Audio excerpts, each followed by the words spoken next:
to do it today, honey. Share this with somebody on their group, their timeline, and their messenger, honey.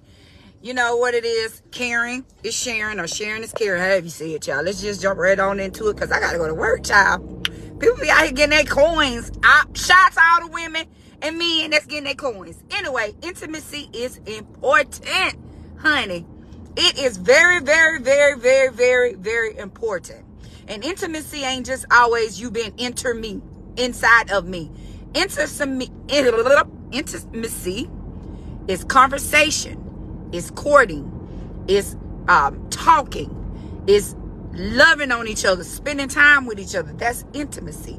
And it's very, very important. Do you know how 99.9% of the affairs get started?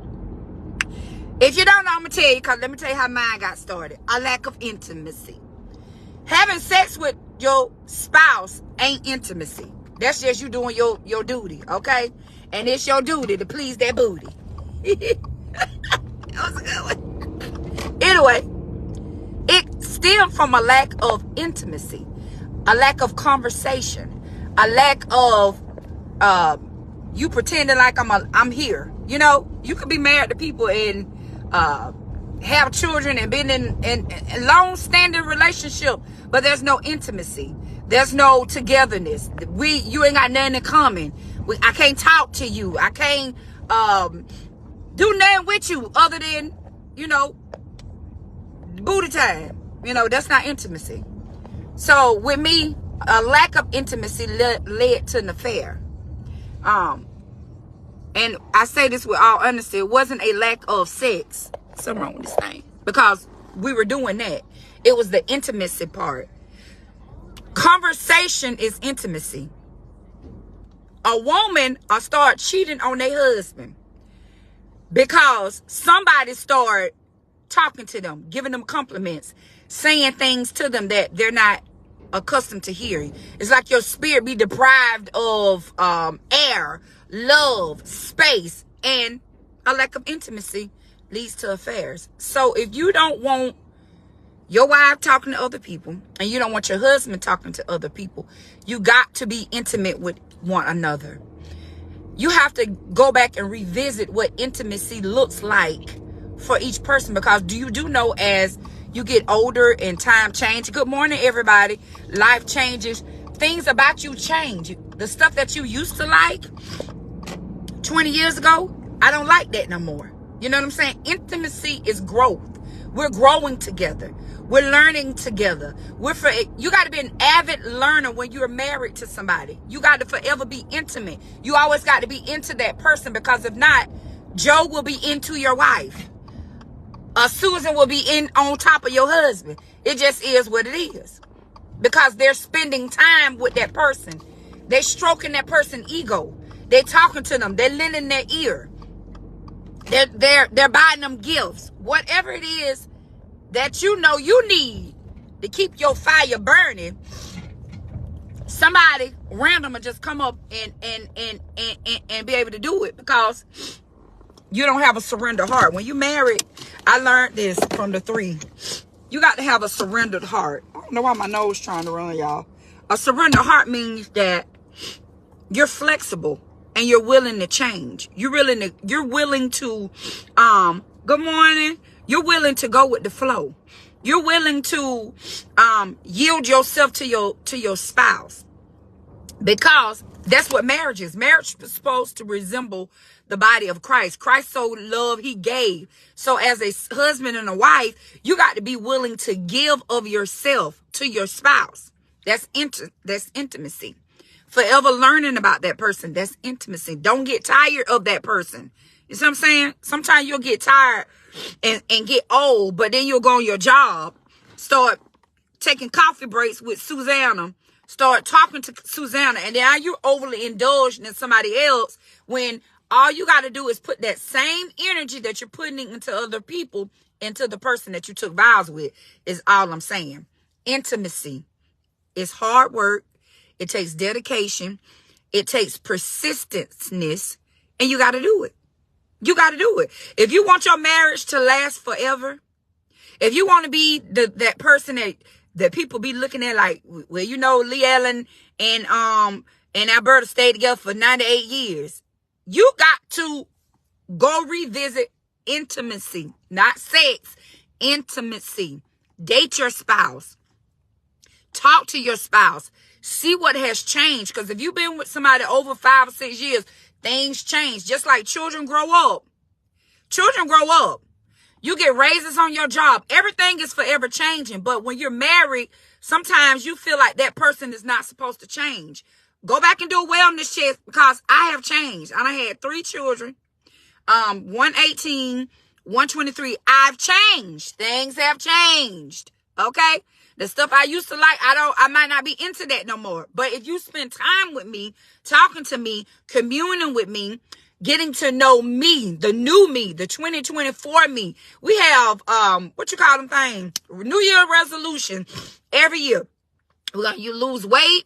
We're going to buy a new house. We're going to buy a new car, but we don't never put on there, I need to go rebuild this relationship with my spouse. No, you want to build a relationship with somebody else, because it's much easier for you to start building with somebody else versus with the person that you took the vows with. Not realizing that, again, if you put the same energy that you put into Lulu, into this person, you get down to the root of the problem. It's hard to rebuild when there's no trust. If you have been the person that broke the trust in the relationship, think that you just want to go start a new relationship with somebody when I done invested 30 years of myself with you. No. I need you to get into me. Be intimate with me. Take me on trips. Talk to me. All these kind of things. I need you. I need that. We need that. So on this morning, I just encourage you. If your spouse has hurt you, if y'all still married, and you still trying to make it work, go get help. If y'all can't do it by yourself, reach out to somebody that can help you guys get to the root of the problem. And when you get into the root of the problem, it don't mean that you got to keep revisiting the problem. It means that we're going to sit down, we're going to talk about it. You're going to end all outside relationships. You got to end it, and we're going to start afresh, because it can be done.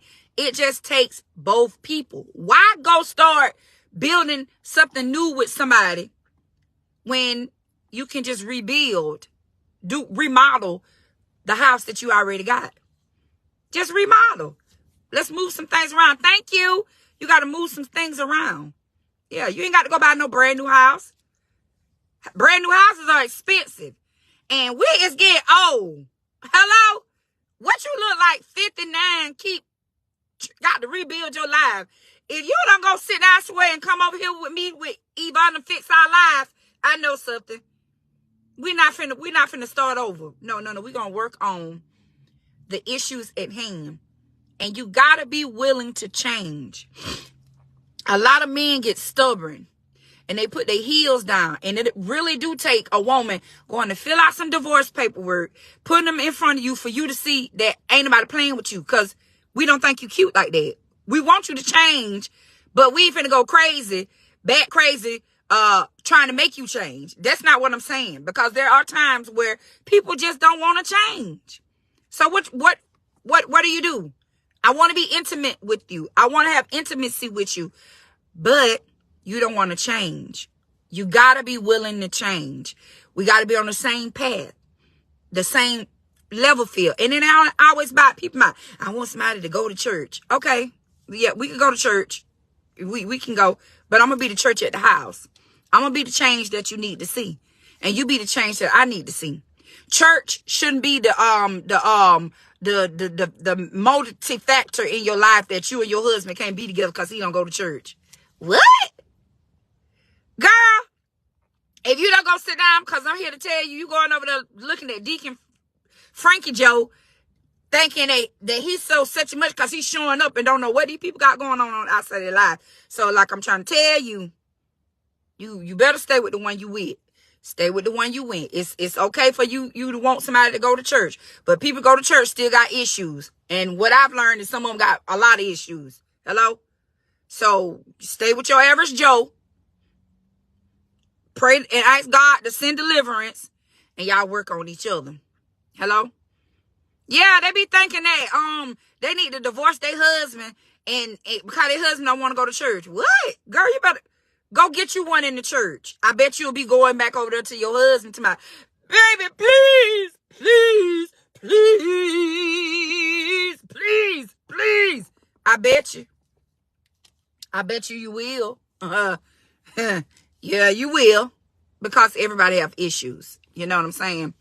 And you be thinking that the people in church shouldn't act the way that they act, but they be half of the worst ones. No shade to nobody. Hello, somebody. Now, back to it. Intimacy. You knew he didn't go to church. Thank you. You knew when you got with him, he didn't go to church. 9 years later, you don't start going to church. You get yourself together. Now you mad because he don't want to go to church with you. What? Hello? Now, no, change is subtle. Change comes, but sometimes change is subtle. Some people ain't just gonna throw away all their wine coolers just because you went to prayer meeting and you went to revival. You know what I'm saying? You got to give people time to work out their own soul salvation. Hello?